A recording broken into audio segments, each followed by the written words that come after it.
Hola, te damos la bienvenida a una nueva conversación de Stay Human, un espacio al que invitamos a líderes y expertos de distintas disciplinas y partes del mundo a charlar sobre la oportunidad que tienen las organizaciones para seguir liderando desde su lado más humano.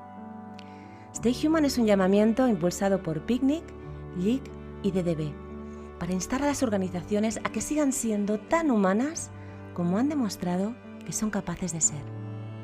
Empezamos.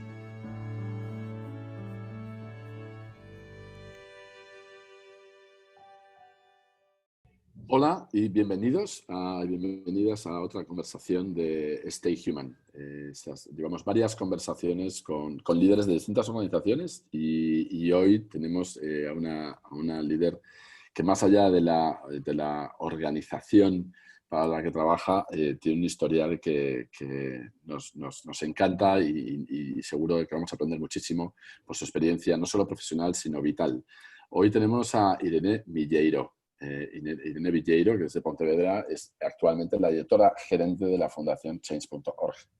Y es una fundación que, como muchos sabéis, está centrada en el uso de la tecnología para el cambio social, ¿no? Incubando y acelerando movimientos ciudadanos en Asia, América Latina y muy pronto en África. Eso es la fundación. Obviamente, Change.org también opera en Estados Unidos y Europa, donde Irene, de hecho, ha estado enfocada durante 8 años, hasta que entró a liderar la parte de fundación.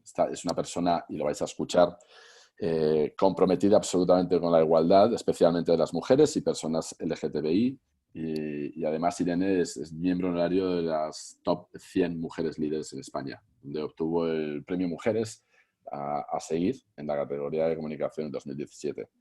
Irene tiene un recorrido espectacular y compromiso absoluto con la sociedad, ¿no? Tras estudiar Derecho por la Universidad de Deusto y tener un máster europeo en Derechos Humanos y Democracia por la Universidad de Padua en Italia, es cuando después de eso comenzó trabajando en una organización para la rehabilitación de víctimas de la tortura en todo el mundo.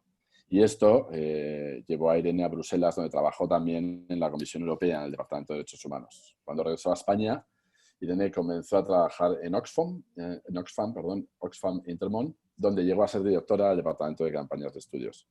Y ya en el 2011, Irene comenzó a trabajar en Change.org en España. Y desde ahí ha estado ayudando a crear en España la plataforma de peticiones que ahora tiene más de 12 millones de usuarios.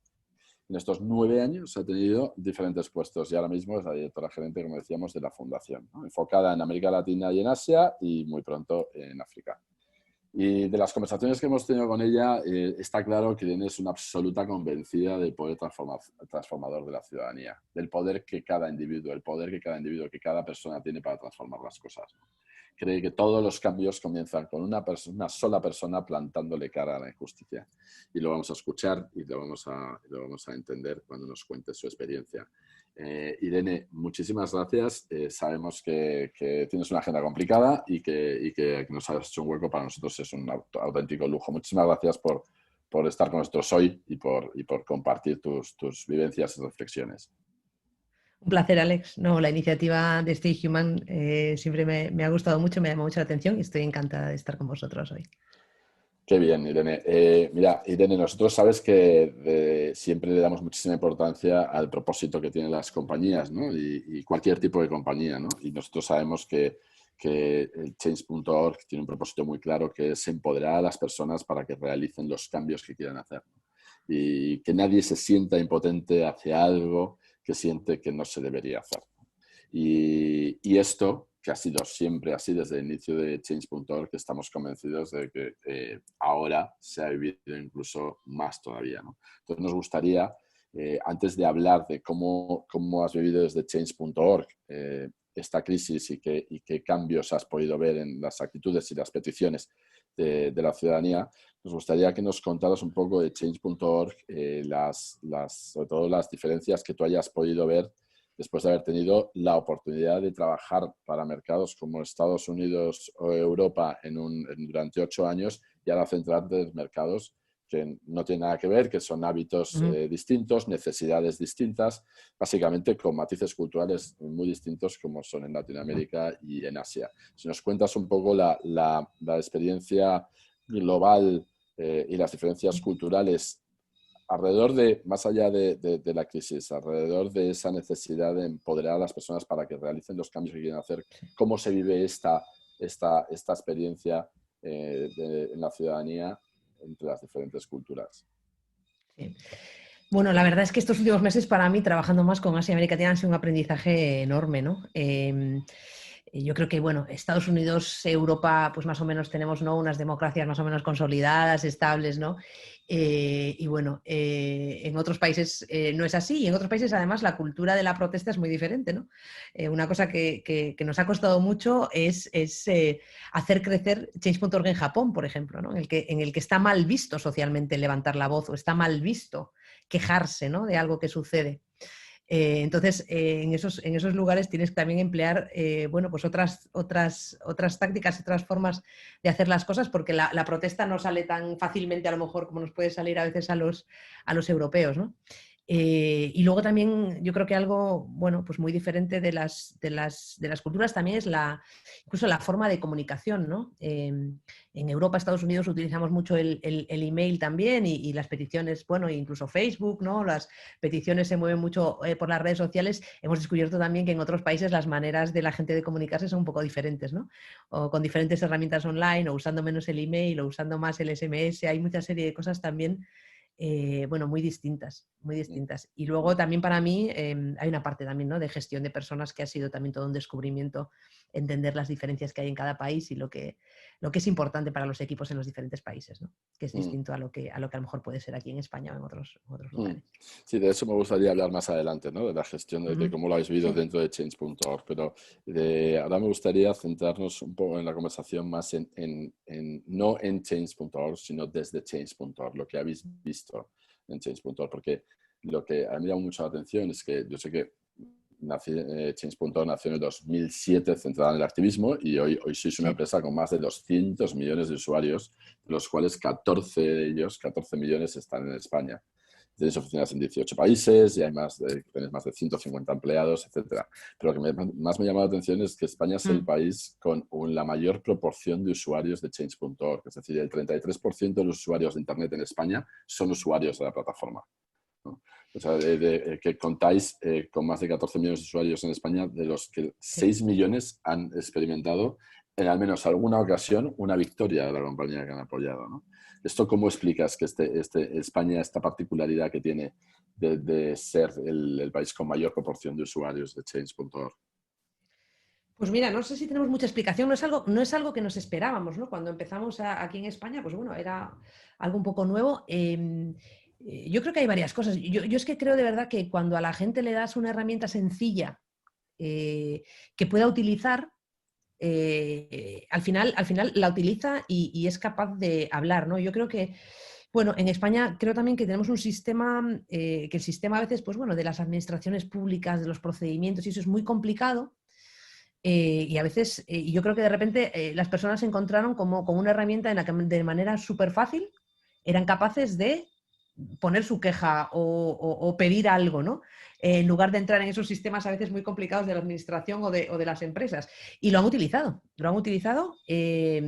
mucho, lo han utilizado bien, lo han utilizado para cambiar un montón de cosas en el país, ¿no? Entonces yo creo de verdad que la sencillez de uso y la posibilidad de que sea una herramienta gratuita y además abierta a cualquier ciudadano, pues ha ayudado mucho a que, bueno, pues que la gente sienta ahora que sí que puede hablar, sí que puede quejarse, sí que puede pedir de una manera muy sencilla. Entonces, bueno, la verdad es que aquí en España funciona muy bien y creo que ha desmontado un poco un mito, ¿no?, que había de los españoles protestan en la barra del bar, ¿no? Esto siempre yo creo que ha sido un mito. Yo siempre digo, eso no es verdad. Quizás que no tenían la manera de hacerlo de otra forma, ¿no? Y ahora yo creo que se la hemos dado y la están utilizando bien. Exacto, eso, ¿en qué crees? ¿Cómo ha evolucionado ese, como llamaban, activismo de sofá, ¿no? Antes era criticado y ahora con la ventaja del escenario, pues que es un escenario pues que ahora desde casa es casi la única manera en la que puedes hacer oír tu voz, ¿no? Por la situación que estamos actual, ¿no? De distanciamiento social, de más aislamiento y demás, pero ahora sí que tiene más sentido. Pero antes de la crisis, antes de la pandemia, Este activismo de sofá, este activismo de bar, ¿cómo crees que evolucionó hacia un lugar más serio donde se le daba más credibilidad, que no era que era algo que había que escuchar? ¿Qué pasó ahí para que se le empezara a respetar? Bueno, yo creo que, a ver, yo creo que, mira, hay una amiga mía que siempre dice, lo que no cambia nada es no hacer nada. Eso sí que no cambia nada, ¿no? Entonces a mí siempre me ha costado mucho cuando eso, al principio se criticaba mucho, ¿no? El activismo de internet, el activismo de sofá. Yo creo que el activismo, como todo lo demás en la vida que vivimos, ¿no? Los que tenemos ahora, pues no sé, 40 años, hemos vivido una transición de un mundo más offline al mundo online, ¿no?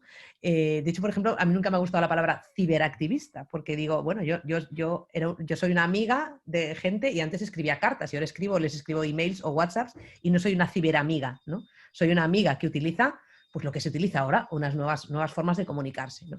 Entonces yo creo que con el activismo ha sucedido un poco lo mismo. Creo que veníamos de una época quizá, ¿no? Los años 70, 80, en el que, bueno, el activismo era manifestarse, ¿no? Y de repente ahora surgen otras cosas y se le dan otras herramientas a la gente, ¿no? Y creo que, bueno, al principio aceptar esas cosas nuevas, pues al principio, ¿no? Siempre hay un poco de reírse de ello, de criticarlo, de reírse, hasta que se dan cuenta de que sirve. Porque sirve sobre todo porque, bueno, al final el activismo lo que quiere es generar una opinión pública, ¿no? Y la velocidad a la que se puede generar una opinión pública en este mundo online, pues hay que aprovecharla. Y entonces creo que se han dado cuenta, pues bueno, pues que al final que la gente sea capaz de unirse, ¿no? Un grupo grande de personas, a veces son, pues que haya esa capacidad de unirse online, de que los medios de comunicación reflejen, ¿no? Esa petición o ese grupo de personas que están reclamando algo y eso se vaya aumentando, que esa gente lleve su reclamación también a las redes sociales, ¿no? Entonces, bueno, pues se han dado cuenta que esto tiene un impacto, ¿no? Tiene un impacto en la reputación de las empresas tiene un impacto en los políticos. Yo creo que también se han dado cuenta de que, bueno, al final, oye, es un reflejo de que hay un montón de gente que te está pidiendo algo, que no está a gusto con algo, ¿no? Y hay que hacerle caso, porque es ahí donde te lo están diciendo. Entonces, bueno, se han dado cuenta, creo, de la efectividad y de que no es un activismo mejor ni peor, es el activismo que toca en un mundo en el que están las cosas cada vez más online. Sí, pero ¿crees también que la tecnología ha ayudado a pasar de la manifestación a la petición, de alguna manera, y a la petición a la adhesión, ¿no? Que la gente se quiera adherir a una petición concreta donde se gana muchísimo más foco y donde casi el grupo de presión está mucho más enfocado y comprometido? ¿Esto ha sido sobre todo gracias al uso de la tecnología?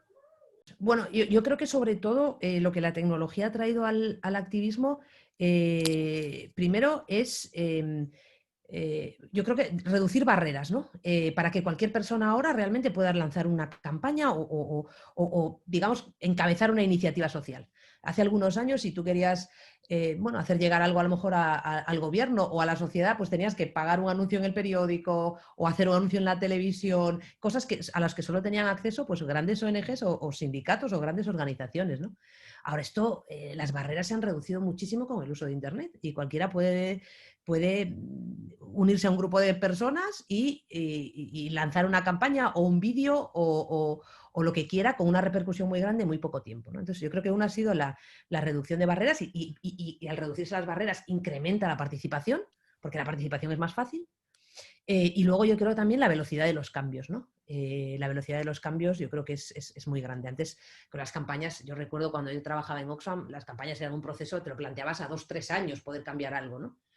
Creo que el mundo va mucho más rápido y creo que bueno, las tecnologías han influido en eso, ¿no? Al final la petición no es algo nuevo realmente. Una petición, bueno, la gente antes firmaba peticiones, ¿no? Por la calle o donde fuese.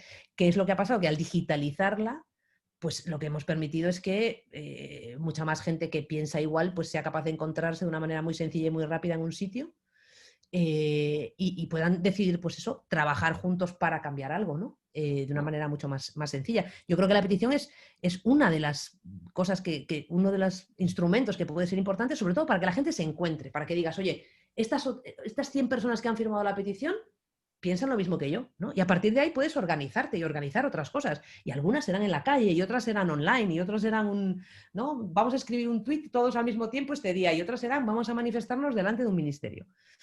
Simplemente yo creo que ha reducido barreras y permitido a cualquier persona liderar cambios, ¿no? Que es algo yo creo que muy bonito y aumentar la participación ciudadana. ¿En qué ha cambiado el significado de activismo bajo tu punto de vista? Es decir, ¿en qué ha cambiado gracias a la digitalización lo que significa ser activista? A ver, yo tengo ahí también a veces un poco de tensión con la palabra activista, ¿no? Porque yo creo que el reclamar lo que es justo, no sé si tiene que haber no sé si no sé si mucha gente se considera activista, ¿no? Por firmar una petición o por hacer algo así. Yo creo que el querer cambiar las cosas es algo que es parte de las personas, ¿no? No sé si es un activista o no. Igual los activistas son los que se dedican más a eso, pero yo creo que realmente, bueno, para mí lo importante es que ahora cualquier persona se siente activista o no, o yo creo que cualquier persona tiene temas que le importan y ahora puede hacer algo para cambiarlos. No sé si eso le convierte en activista. Yo creo que igual le convierte en una persona en la que sus inquietudes sociales, y la inquietud social puede ser, me van a talar los árboles del parque de al lado de mi casa y a mí me molesta como ciudadano. O sea, lo que creo que se ha permitido ahora es que cualquier ciudadano pueda ejercer esa ciudadanía, ¿no? De una manera mucho más sencilla. No sé si eso le transforma a uno en activista. A nivel del activismo así más a lo grande, ¿qué es lo que creo que ha cambiado? Pues lo que te decía, ¿no? La reducción la reducción de barreras para intentar hacer cambios. O sea, yo creo que es mucho más fácil encontrar a gente que te interesa, encontrar a gente que apoye incluso económicamente tu causa, encontrar a gente que es capaz, que está dispuesta a poner su tiempo a tu servicio y decir, oye, pues tú sabes hacer, no sé, vídeos y yo tal, pues vamos a hacer un vídeo para esta causa. O sea, incluso ¿no? Ese voluntariado o el poner tus cosas a servicio de otros creo que lo ha facilitado muchísimo. Sí, Entonces sí, creo yo que eso creo es que también importante. el activismo del que tú estás hablando tiene que ver más con la involucración. El activismo que la gente suele entender, a la involucración le añade un punto de radicalización. Y Sí, que sí, realmente el valor está en el nivel de involucración de la gente. Gente sí, que está activamente involucrada en algo, ¿no?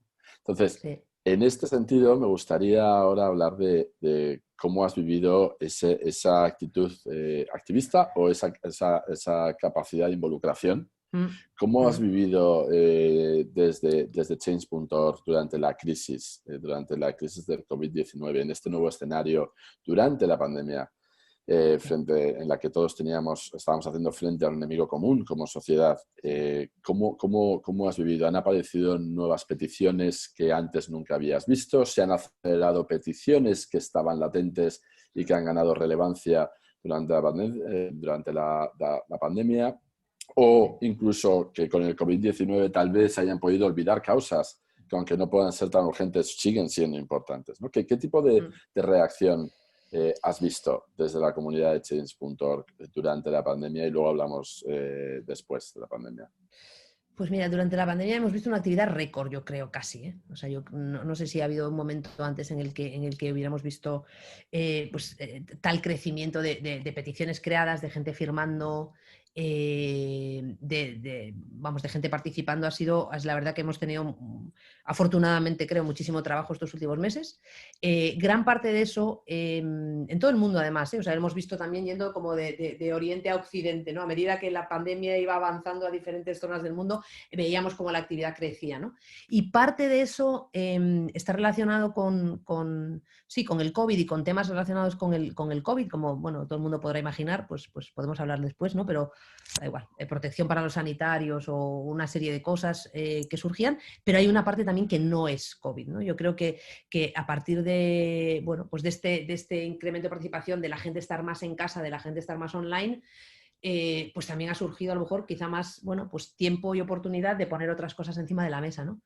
Entonces, pues hemos visto muchísima actividad de todo tipo, mucho relacionado con COVID y podemos hablar en más detalle, pero las peticiones frente al mismo periodo del año pasado, este año hemos tenido a nivel global como el 80% más de peticiones Oh, creadas wow. que en los mismos meses del año pasado, ¿no?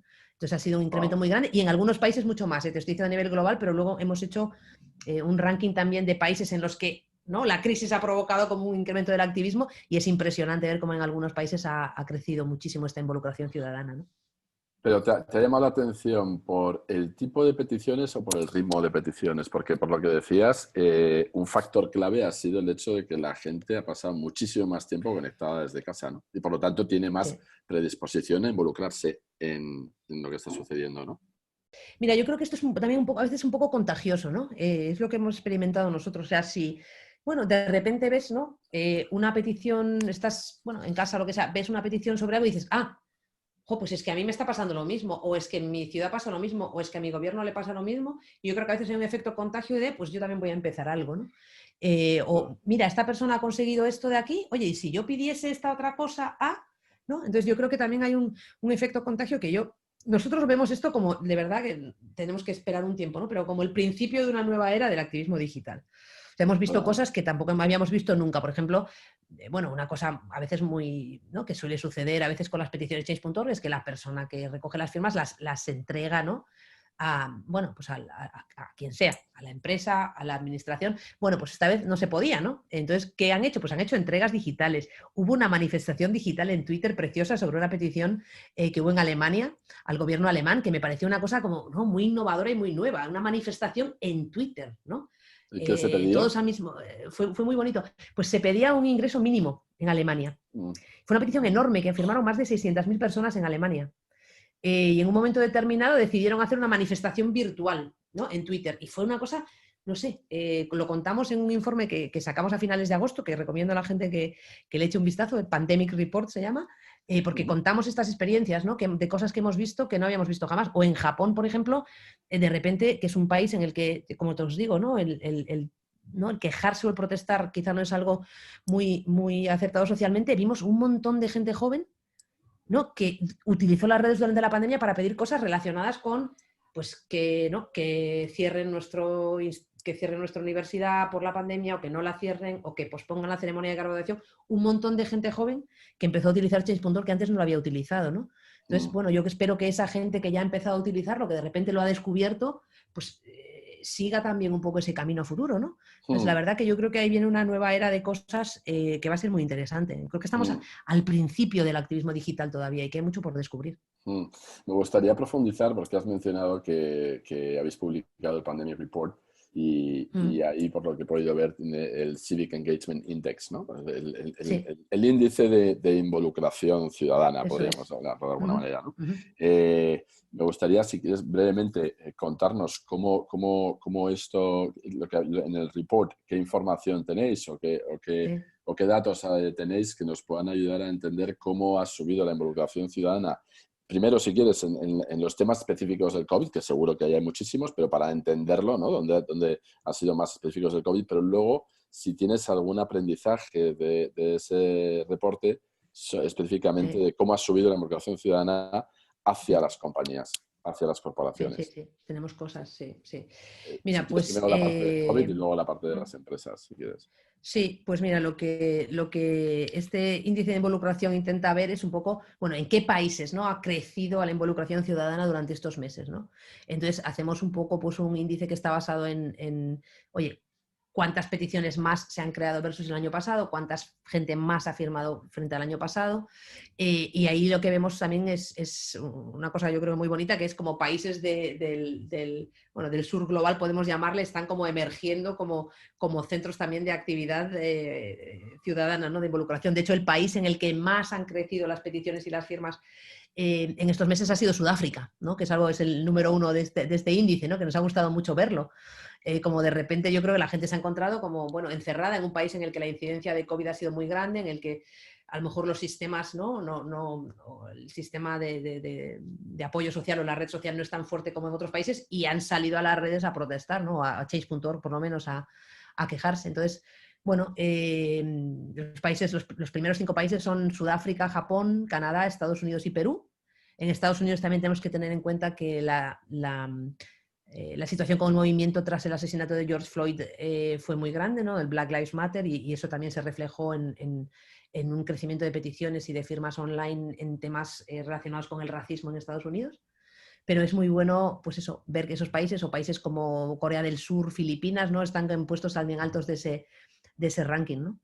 Y ya te digo que en algunos países, o sea, en Sudáfrica estamos hablando de que frente al año pasado el número de peticiones creadas se ha multiplicado por 3, o sea, ha crecido un 300%, ¿no? Es bastante impresionante. Y luego también, pues, lo que hemos hecho en ese informe es añadir también, pues eso, lo que te digo, aprendizajes, ¿no? Aprendizajes que hemos estado, que hemos visto, pues, desde cómo se reclama, la gente más joven está reclamando su voz en países como Japón o en India, por ejemplo, en la que de repente, ¿no? Pues una situación como COVID, las mujeres se ven encerradas en casa, muchas veces sometidas a violencia de género, o a tener que hacer trabajo de cuidados que no está pagado, ¿no? Y ha habido un montón de peticiones en la India de mujeres reclamando más acción sobre esto, ¿no? Para al gobierno. O, por ejemplo, no sé, en Tailandia también muy bonito, hubo una petición también con personas con discapacidad, ¿no? Y cuál era su situación en el COVID, ¿no? Y reclamando al gobierno un poco más de medidas para atender a las personas con discapacidad que estaban en una situación muy mala. Entonces, bueno, yo creo que ha habido ahí nuevos grupos de personas que han empezado a usarlo y un montón de peticiones interesantes y muchas que han conseguido su victoria, ¿no? La victoria también. Si quieres que hablemos, sí, a las empresas, ¿no? Un poco. Sí. ¿De cara a qué tipo de peticiones ha habido dirigidas a compañías? Sí, pues han surgido peticiones en un montón de sectores, ¿no? Relacionadas con compañías. Por ejemplo, algunas de los, digamos así como un poco tendencias que hemos visto, ¿no? Ha habido bastantes peticiones en todo el mundo dirigidas a las empresas que en ese momento estaban trabajando, entiendo, sobre todo de transporte de comida o transporte de viajeros que estaban trabajando, ¿no? Entonces, en algunos casos, mira, en Argentina una petición muy bonita pidiendo a estas empresas pues que ayudasen a vender productos o que incluyesen esos productos de algunas ONGs que necesitan vender esos productos para poder financiarse, y en estos tiempos de COVID se encontraban como un poco, ¿no? Entonces hubo una petición muy bonita de huevos de Pascua solidarios en Argentina, pidiendo en Brasil también hubo peticiones muy grandes pidiendo medidas de protección para los repartidores, ¿no? A esas empresas. Ha habido peticiones, por ejemplo, a algunas empresas para que fabricasen material sanitario, ¿no? En España, pues yo creo que fueron como 40.000 personas que que hicieron una petición a Inditex pidiendo que se dedicase a fabricar mascarillas y trajes de protección, y de hecho Inditex respondió muy bien a esa petición. Haciendo eso. Y luego ha habido también peticiones, por ejemplo, pues a la banca, y esto ha sucedido también en varios países, ¿no? Peticiones a la banca para que congelasen créditos e intereses durante la emergencia del coronavirus, ¿no? Y de hecho en Colombia hubo una petición que es una de las más grandes que hemos tenido jamás en Colombia, de más de 300.000 firmas, a la que contestaron diferentes bancos, de hecho, dándoles la razón, ¿no? Y decidiendo pues, tener un periodo un poco durante el que estarían congelando esos créditos y esos intereses hasta que pasase la emergencia, ¿no? Yo creo que fue también en Brasil y en algún sitio también hubo peticiones, por ejemplo, a compañías de telefonía móvil para que pusiesen a disposición de estudiantes pues datos a veces, ¿no? Datos ilimitados, por ejemplo, ¿no? Para que los estudiantes pudiesen conectarse, sobre todo los estudiantes que a lo mejor tienen pocos recursos, conectarse durante la pandemia, ¿no? Y hemos visto, pues eso, yo creo que en varios países como esas compañías también han respondido pues muy positivamente, ¿no? Con dispositivos y con datos para que más gente pudiese estar conectada, sobre todo en el ámbito educativo. Entonces, bueno, ha habido muchas de esas y ha habido también, que esto a veces la gente no lo sabe, pero las empresas también crean peticiones, ¿no? Hemos tenido, por ejemplo, peticiones de grupos de gimnasios o gimnasios que pedían a los gobiernos que les dejasen abrir, ¿no? Claro. En algún momento. Entonces, ahí hay también empresas o grupos de empresas que han creado peticiones en Change.org también, ¿no? Así que, bueno, la verdad es que ha habido de todo y creo que ha habido una respuesta muy buena. Quizá también eso porque, no sé, quizá con el confinamiento y todo, quizá había menos ruido de otras cosas o de otras noticias, y es verdad que yo creo que las instituciones o empresas a las que se dirigían las peticiones han respondido más, ¿no? Y han respondido, creo, de una manera mejor, como escuchando, yo creo que mucho más de lo que suelen escuchar en un momento normal, ¿no? Y ojalá eso se mantenga. Ojalá, porque nosotros la verdad que lo que nos gusta ver es cómo la plataforma de Change.org se convierte en un canal de comunicación, ¿no? De hablarse, ¿no? No es un canal de pelea, como a veces, a veces hablo a veces con empresas o con administraciones y lo ven como un poco una amenaza, una petición en Change.org, ¿no? Yo siempre digo, es una oportunidad. Es una oportunidad de hablar con tus clientes, de hablar con la gente a la que le gusta tu marca y escucharles, ¿no? Y ver si podéis llegar a algún lugar, ¿no? en el que estéis mejor. Entonces, ojalá sigan viéndolo como una oportunidad después de esto, como un canal más para escuchar a gente que muchas veces pues, es muy fan de su marca o de su empresa y solo les pide que sean, les da ideas de cómo ser un poquito mejores, ¿no?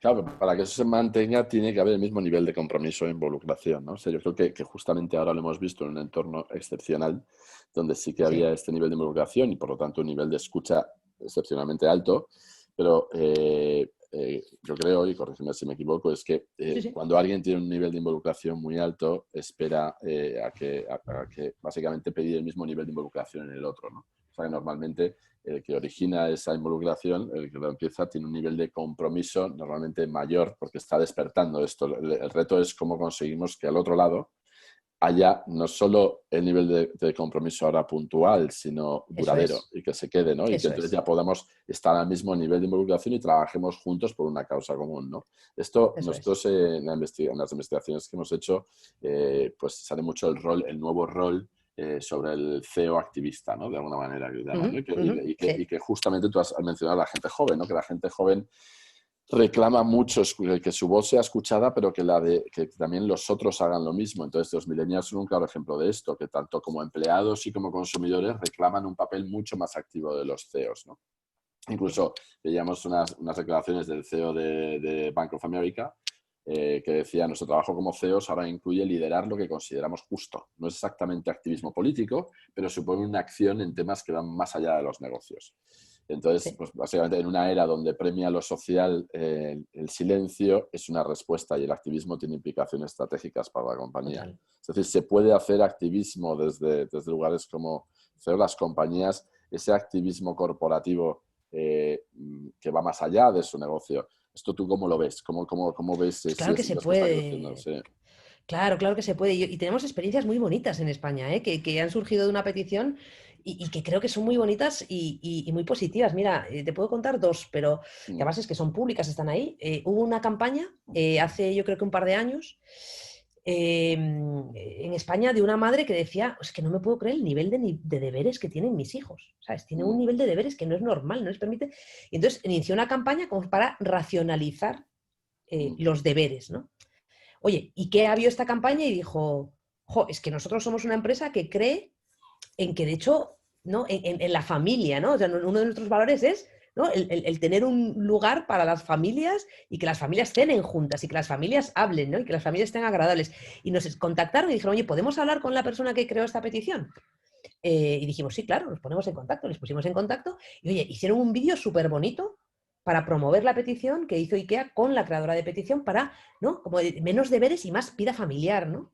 Y hubo un Wow. ¿Esto apoyo en ahí qué muy país bonito fue? de, ¿Esto fue en en España? España, en Ah, ya. España, en España, en España, Mm, una campaña súper bonita que lanzaron con los deberes que no recuerdo cómo se llamaba, pero era algo como, no recuerdo ahora exactamente, era algo como cenas en familia, ¿no? Y salía la creadora de la petición y hablaban de por qué hace falta más espacio familiar y que cómo... Entonces, eso fue muy bonito, ¿no? Y otra petición recuerdo también de un grupo que se llama Observatorio de Justicia Animal, bueno, pedían un cambio en el Código Civil para que los animales no fuesen considerados cosas, ¿no? Porque durante muchos años un animal era una cosa y eso tiene implicaciones, bueno, pues en muchos legales. casos, Sí. da igual, legales, etcétera. Entonces, pedían eso y hubo una empresa de comida de animales que dijo, joder, es que nosotros también creemos que los animales no son cosas.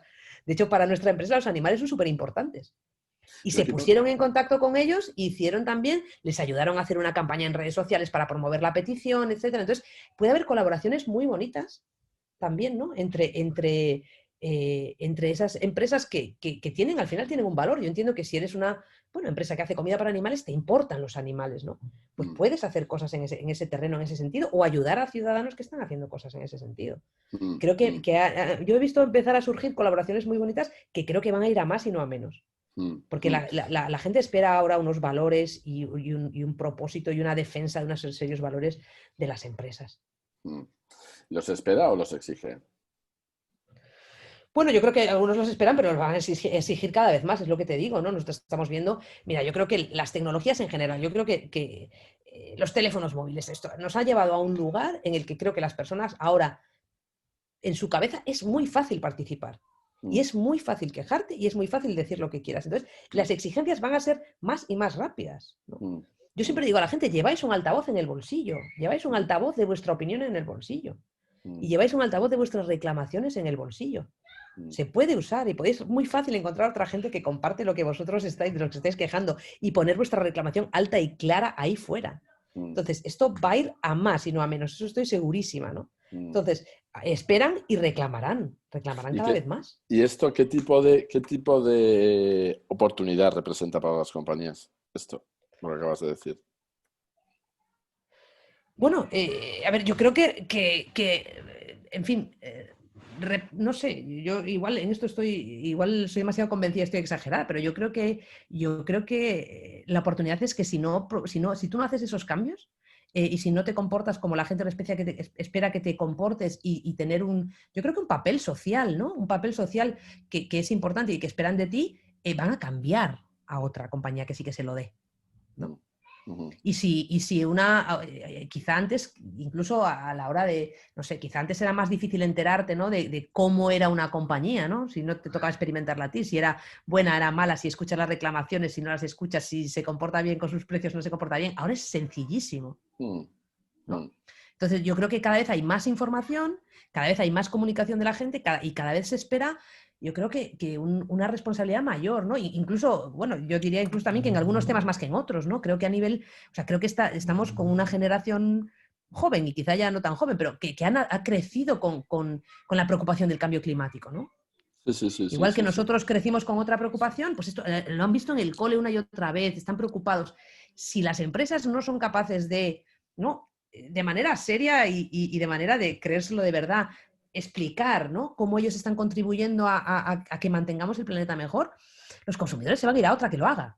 Sí, Yo esto totalmente. creo que lo tengo muy claro, ¿no? Sí. Entonces, hay una oportunidad incluso yo creo, de supervivencia y de entender que creo que ahora estamos, bueno, pues creemos, incluso, yo creo que hay una sensación de mayor interconexión, ¿no? Entonces, todos estamos conectados, todos podemos hacer algo. Eso significa que yo como ciudadano, tú como empresa, todos podemos hacer algo por mejorar un poco el mundo, ¿no? Y esperamos de las empresas que también se unan a esto. ¿Crees que vamos a entrar en una era donde se va a ver mucha más colaboración entre empresas y ciudadanos? Porque es muy interesante lo que has contado, ¿no? De que al final estas compañías, como hablabas de la comida de perros o IKEA, que al final son compañías que tienen el poder de amplificar y acelerar mucho más una iniciativa ciudadana, pero al mismo tiempo te hace pensar, ¿y por qué no lo empezaron ellos? ¿No? O sea, tiene el mismo valor acelerar que crear, ¿no? Pero así que los ciudadanos plantean cosas que tú puedes estar de acuerdo, entonces lo aceleras y de repente, pues lo que decías es esa interconexión, ¿no? Pero que también tiene el mismo valor que ¿por qué no lo has empezado tú como compañía, ¿no? En vez de esperar a que los ciudadanos lo propongan. Claro, yo creo que justo es lo que tú dices, ¿no? Quizá no se lo habían planteado nunca. Claro. Porque no es lo que hacían las empresas antes. Sí. Entonces no se habían planteado nunca. De repente ven una oportunidad y dicen, pero si yo también creo esto. Y quizá esa primera colaboración, eso es lo que abre a decir, oye, ¿y por qué no hacemos también cosas nosotros, ¿no? ¿Y por qué no hacemos algo más nosotros? Y yo, bueno, lo voy a contar aquí ahora, pero sé de empresas que sí que se están planteando ya eso, ¿no? O sea, el ir más allá y el decir, mira, si yo, da igual, defiendo, ¿no? Que todo el mundo debería tener un hogar, igual tengo que salir y defenderlo, ¿no? Y tener iniciativas para defenderlo, incluso tener el valor de decirle al gobierno es que creo que todo el mundo tiene que tener de acceso a una vivienda, ¿no? Y ser un poco eso, pues lo que tú dices, ¿no? Una compañía activista, porque de verdad, porque eso es lo que me creo. A ver, me lo creo y número 2, me lo creo.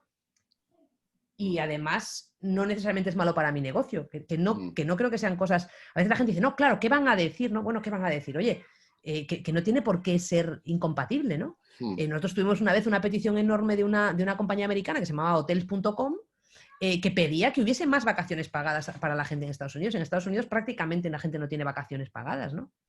Y ellos decían, es que la gente tiene que descansar. Y además eso le va a hacer contratar más hoteles. Pues claro, ¿no? Pero ellos tuvieron una campaña enorme durante mucho tiempo, apoyando organizaciones sociales que estaban reclamando al gobierno más vacaciones, ayudaron a hacer reuniones de lobby con el gobierno pidiendo más vacaciones. O sea, creo que hay un trabajo que hay compañías que pueden empezar a dar ese paso, ¿no?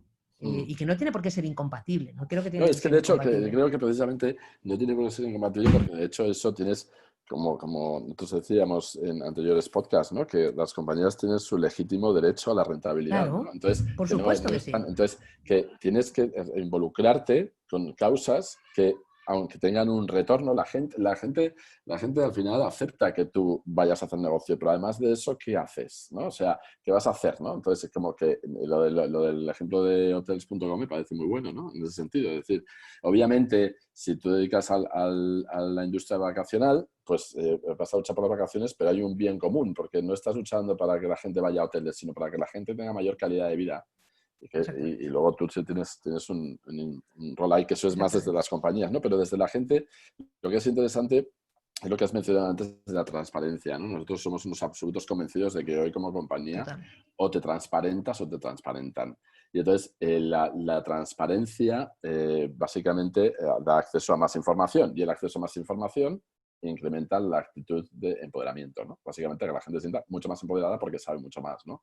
Y este empoderamiento bien canalizado puede dar lugar a estos lugares de interconexión, de colaboración, maravilloso, ¿no? Pero luego, mal canalizado es donde realmente yo creo que hay mucha compañía todavía que tiene miedo a ese empoderamiento mal canalizado, a ese empoderamiento de exigencia, reclamación, más que de colaboración e interconexión, ¿no? ¿Cómo vamos a conseguir que haya más espacios de interconexión y colaboración en vez de reclamación y de protesta? ¿Cómo se puede conseguir eso? Bueno, no sé, nosotros por nuestra parte sí lo estamos pensando. De hecho, era una plataforma que, bueno, no sé, nació muy orientada hacia no hacia la reclamación, pero hacia, digamos, la parte reclamante, ¿no? Hacia las personas que iniciaban o firmaban una petición. Y de hecho era una de las cosas que a veces se quejaban, ¿no? Por el otro lado, decían, oye, pero es que tengo esta petición y ¿cómo la contesto? ¿Cómo puedo contestar? ¿O qué puedo hacer? Y dijimos, es verdad que nos estamos centrando en uno solo de los lados y hemos abierto y estamos trabajando más en otra parte, ¿no? Y es una herramienta que, bueno, le llamamos, bueno, en español no sé si es muy buena palabra, decision makers, ¿no? Donde las empresas, las organizaciones pueden tener un perfil, pueden ver qué peticiones están dirigidas a ellos, pueden contestar a todos los firmantes de la petición directamente. Entonces, estamos como intentando poner esos espacios para que esa conversación se realice. Y como yo siempre le digo a las empresas, esto no se trata de dar la razón a quien te hace una petición o te plantea una idea. Se trata de hablar y a lo mejor explicar por qué no es tan buena idea lo que están proponiendo, ¿no? Y esto nos sucedió pues con una campaña que yo creo que fue también bonita, ¿no? Yo creo que era con una de las marcas de Gap en Estados Unidos, en el que las mujeres se quejaban porque la ropa de talla muy grande para mujer costaba más que la ropa de talla pequeña, en cambio en el caso de los hombres costaba igual, la ropa de talla grande o de talla pequeña, ¿no? Entonces se quejaban y decían, ¿por qué a las mujeres de talla grande nos hacéis pagar más por un pantalón y en cambio en los hombres pagan todos el mismo precio por el pantalón? Y Gap contestó y les explicó por qué. Y les explicó por qué. Y les explicó y les llamó y se reunieron y dijeron, mira, les vamos a explicar por qué tenemos que cobrar más.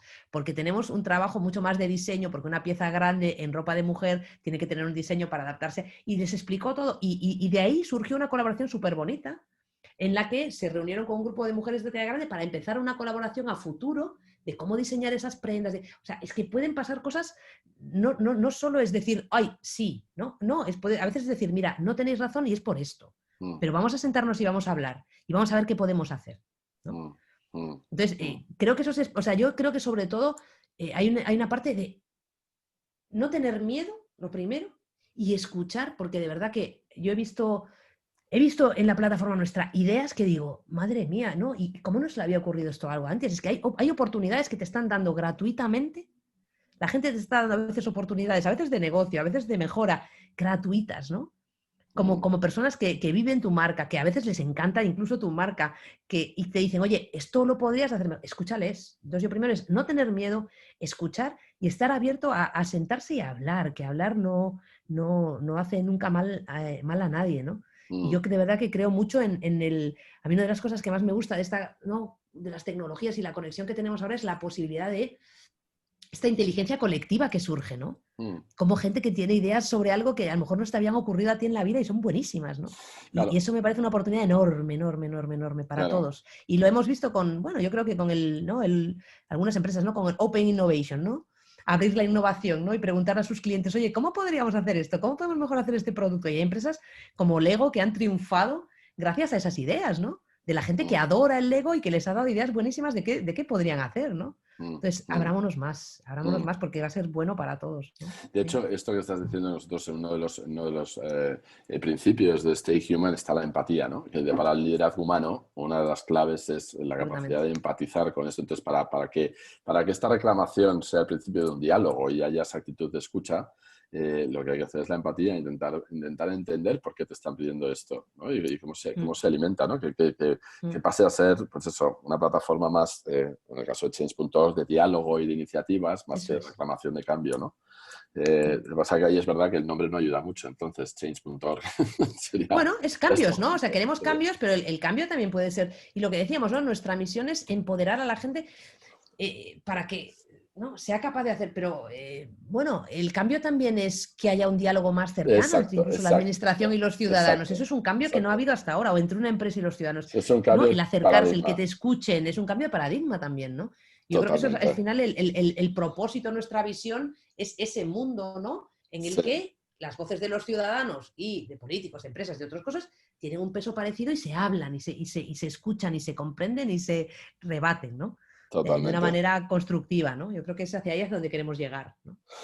Totalmente. Incluso puede ser una petición en sí misma, ¿no? Para Change.org, ¿no? El pedir que haya una mesa de diálogo o una actitud más empática y humilde y abierta en las dos partes, ¿no? Para llegar a las situaciones como has contado de Gap, ¿no? Pues eso sería lo ideal, ¿no? Sería lo ideal, empezar conversaciones. Sería lo ideal, pero hemos visto, mira, que por desgracia a veces hace falta, para que una empresa empiece a plantearse esto, hace falta una petición dura, que realmente les afecta la reputación, y ahí es cuando a lo mejor se abren, ¿no?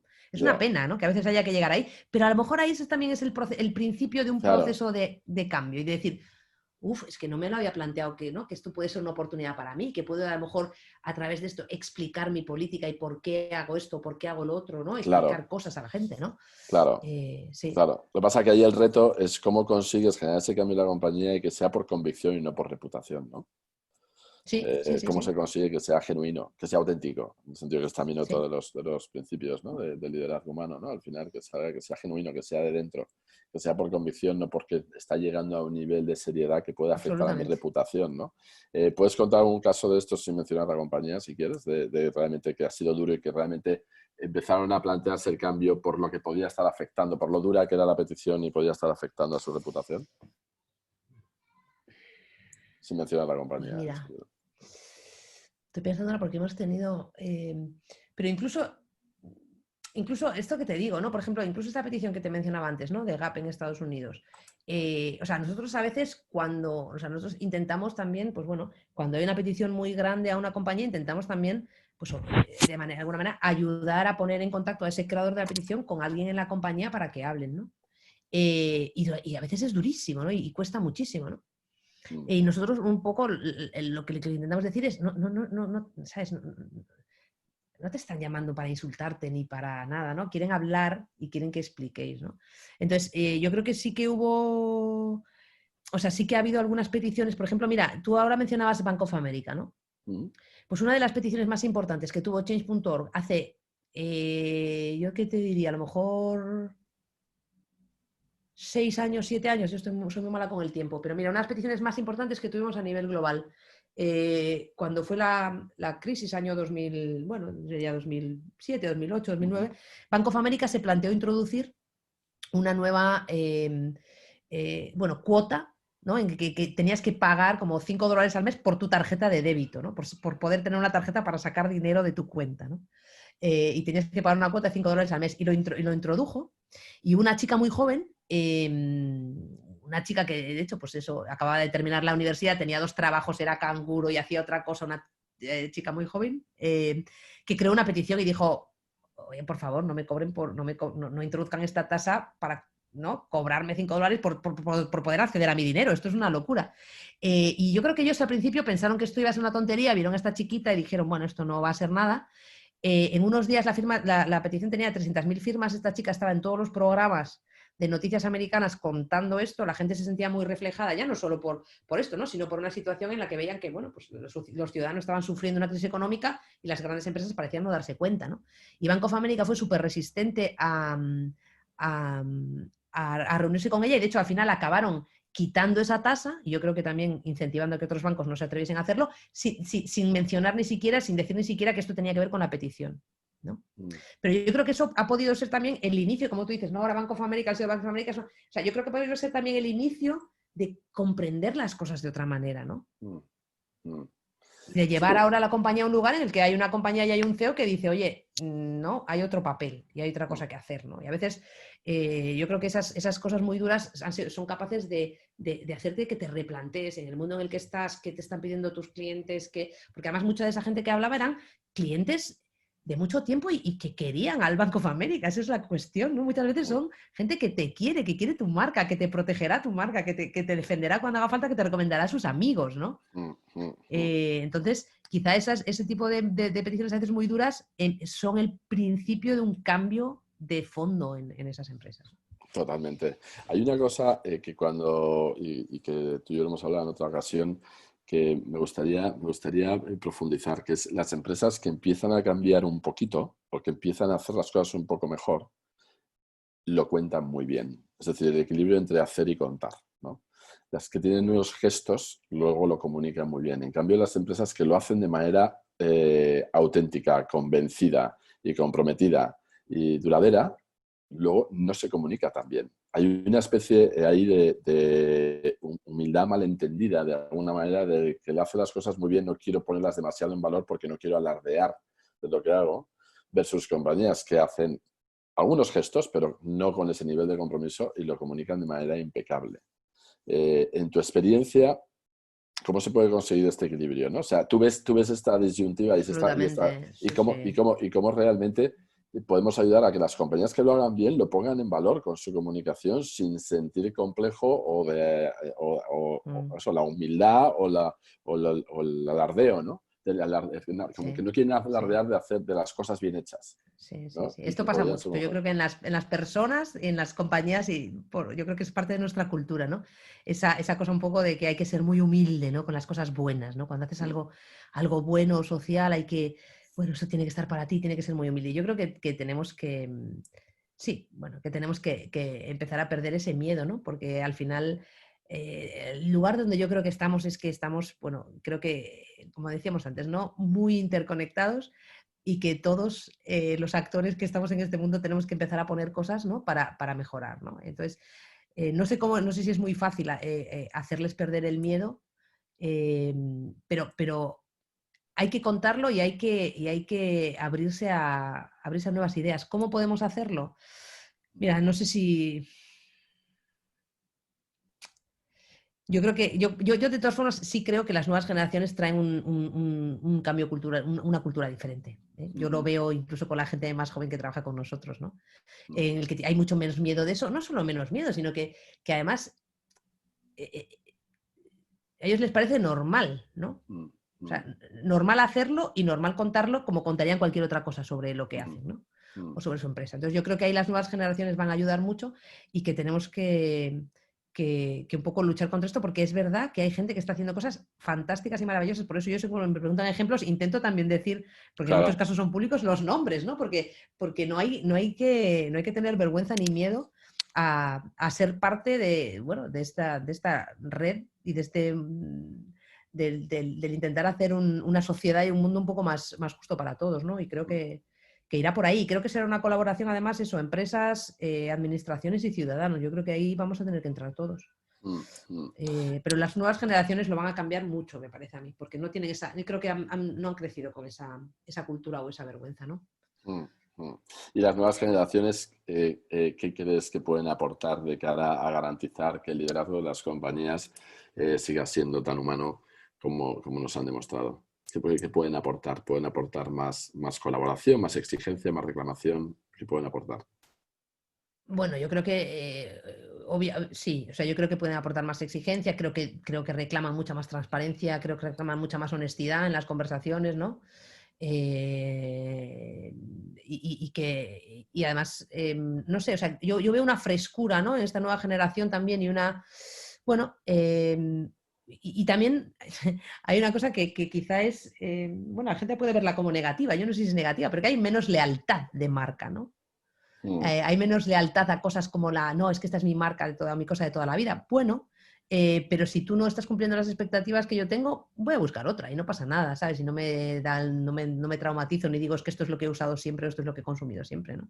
Entonces, creo que con sus propios, pues con sus propios actos de consumo, de elección o de apoyo a ciertas cosas, al final ya van a ir cambiando, ¿no? Y van a tener mayor exigencia, porque eso creo que son muy transparentes y muy claros en lo que hablan y tienen una expectativa además de que, sí esperan alguna respuesta, ¿no?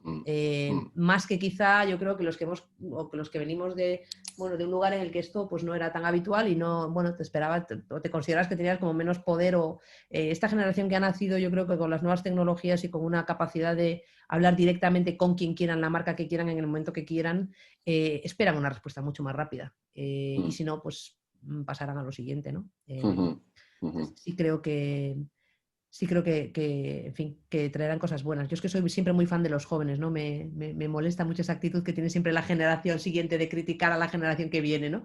Me pasa todo lo contrario. Yo soy una fan de las cosas nuevas que traen las generaciones jóvenes. Sí. Nos van a hacer un lugar mejor. Irene, y para acabar, ¿qué le dirías, qué consejo le darías a un líder que nos está escuchando ahora mismo? Una líder que nos está escuchando de una corporación, de una institución, de una startup, de una multinacional. ¿Qué consejo le darías en base a lo que has visto, a los cambios de comportamiento que estás viendo en la ciudadanía?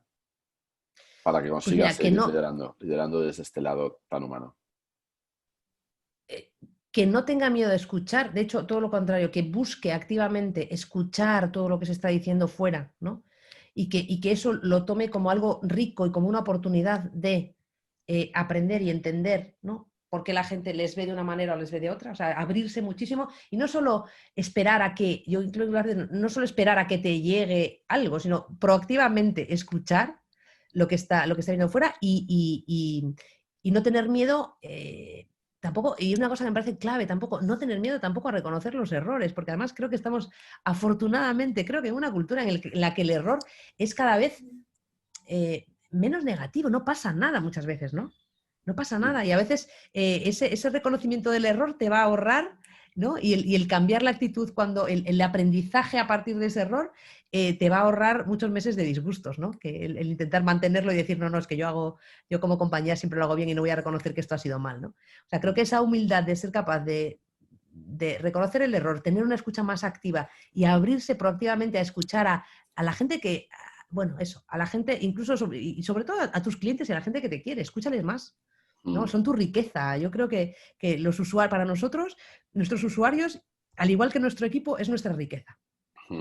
Eso es lo más importante que tenemos, ¿no? Entonces, buscar más maneras de escucharles, de contestarles y de establecer un diálogo con ellos, porque, en fin, yo creo que la mayor parte de la gente lo que quiere es busca cambiar las cosas a mejor y que le escuchen y nada más. Y el problema es cuando no haces eso. Yo creo que los problemas realmente surgen cuando te niegas a escuchar. Ahí es cuando todo toma otro nivel y otro cariz y al final acaba estallando. Claro, y esa escucha empática y proactiva creo que está claramente demostrado en esta conversación, pero lo hemos estado viendo en otras conversaciones, que es una demostración de humanidad, ¿no? De humanidad, de realmente de querer escuchar con la intención de poder aportar, ¿no? Que se puede decir que es más proactiva que reactiva. Y lo que decías es muy interesante, lo de reconocer los errores, también una conversación que tuvimos con Adriana Domínguez, otra gallega como tú, sí. que ya hablaba mucho de que lo que hace a un buen líder es la demostración de vulnerabilidad abierta, ¿no? Abiertamente. Exactamente. No pasa nada por no saber todo y no pasa nada por errar y reconocer errores, que también es muy humano, ¿no? Y eso lo tenemos, mira, en change.org te cuento que tenemos, de vez en cuando, hacemos un festival del error. De verdad, y entonces juntamos al equipo y contamos los errores que hemos cometido últimamente y qué cosas han pasado y qué hemos aprendido de ellos, ¿sabes? Y lo tenemos, Festival of Failure, ¿no? Todos los fracasos, vamos a contar los fracasos y los contamos entre nosotros y aprendemos y creo que hay que perder ese miedo, es muy importante esa vulnerabilidad entre todos, lo que tú dices también, los CEOs y todos los demás. Claro. Yo siempre digo, el error no es el problema, es qué se hace con el error, ¿no? ¿Qué se hace con el error? Si tú el error lo utilizas para ser mejor y para aprender, la cultura va a ser estupenda, ¿no? Si tú el error no lo utilizas y lo dejas ahí, no cambia nada, ¿no? Totalmente. Bueno, Irene, muchísimas gracias. Ha sido un placer charlar contigo y bueno, esperemos seguir contando con tu participación en otros formatos, ya sea en webinar o en podcast, porque seguro que tendrás muchísimos más aprendizajes según va evolucionando esta crisis y ojalá, según vayamos saliendo de esta crisis, ver el nivel de conversación y de empatía y de escucha que empieza a aparecer entre compañías y ciudadanos. Y ojalá puedas compartir esas buenas noticias y casos tan bonitos como los que has contado. Millones de gracias por tu tiempo. Os deseo lo mejor a change.org y muchísimas gracias y mucha suerte. Gracias, Alex. Y lo mejor a Stay Human también. Que sigamos convenciendo a gente de que el camino es este. Esta ha sido nuestra conversación Stay Human de hoy. Esperamos que te haya resultado tan inspiradora como a nosotros mantenerla. No te pierdas todas las novedades y nuevas conversaciones que iremos lanzando en los próximos días desde stayhuman.es. Mientras tanto, Stay Human. Sigamos liderando desde nuestro lado más humano.